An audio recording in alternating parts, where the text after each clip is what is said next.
আরাফার রোজা। আল্লাহ তাআলা যতগুলো মাস দিয়েছে, 12 মাসের ভিতরে সর্বশ্রেষ্ঠ মাস রমজান মাস। বছরে যতগুলো রাত দিয়েছে তার ভিতরে সর্বশ্রেষ্ঠ রাত লাইলাতুল কদরের রাত। আর আল্লাহর জমিনে যতদিন সূর্য ওঠে পৃথিবীতে তার ভিতরে সর্বশ্রেষ্ঠ দিন ইয়াউমুল আরাফা, আরাফার দিন। সুবহানাল্লাহ। এই দিন হাজিরা আরাফাতের মাঠে অবস্থান করে। এই দিনের বিরাট সওয়াব। এই দিনে যারা হজ করেনি, যারা বাইরে আছেন, তাদের একটি আমল হচ্ছে এই দিনে রোজা রাখা।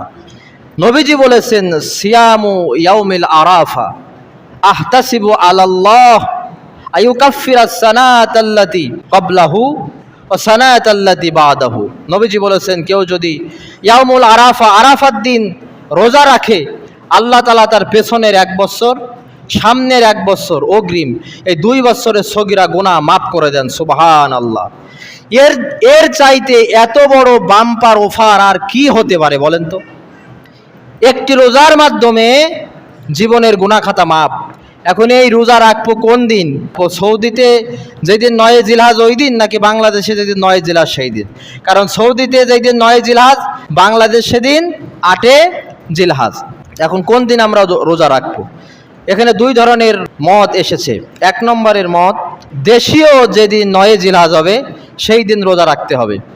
এবার বাংলাদেশে 9 জিলহজ হচ্ছে বাংলাদেশের তারিখে, সেটি হচ্ছে বুধবার।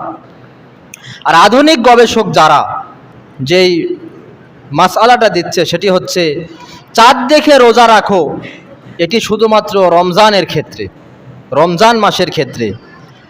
আর এই আরাফার রোজাটা, এটা বলা হচ্ছে ইয়াউমুল আরাফা, আরাফার দিন।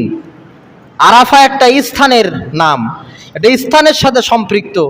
বাংলাদেশের কোথাও আরাফার মাঠ নাই, আরাফার মাঠ সৌদিতে। আর এই দিনের মর্যাদা এত বেশি এই কারণে হাজিরা ওই দিন আরাফার মাঠে অবস্থান করে।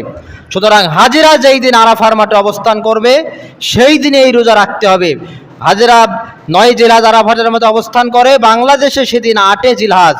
এই 8 জিলহজ বাংলাদেশে এই দিনে রোজা রাখতে হবে, অর্থাৎ মঙ্গলবারে রোজা রাখতে হবে। এবার কিছু আলেম একটা মধ্যম পন্থা মত দিচ্ছে যে অত তর্কে বিতর্কে আমরা না যেহেতু জিলহজ মাসের প্রথম 9 দিন রোজা রাখা অনেক ফজিলত, এক দিন রোজা রাখা 1 বছরের নফল রোজা রাখার সমান সবে জিলহজ মাসের প্রথম 9 দিন।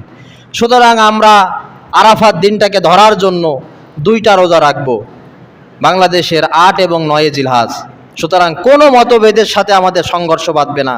যদি বাংলাদেশের তারিখের সাথে মিলিয়ে রাখা হয় তাও মিলবে, সৌদির সাথে মিলিয়ে রাখলে তাও মিলবে। এজন্য আমিও সে কথাই বলি যে আমরা চেষ্টা করব আরাফার রোজা রাখার নিয়তে এবং জিলহজ মাসের সোয়াবের নিয়তে আমরা আগামী মঙ্গলবার আর বুধবার এই 2 দিন রোজা রেখে 2 বছরের গুনাহ মাফের এই বাম্পার অফার যাতে গ্রহণ করতে পারি।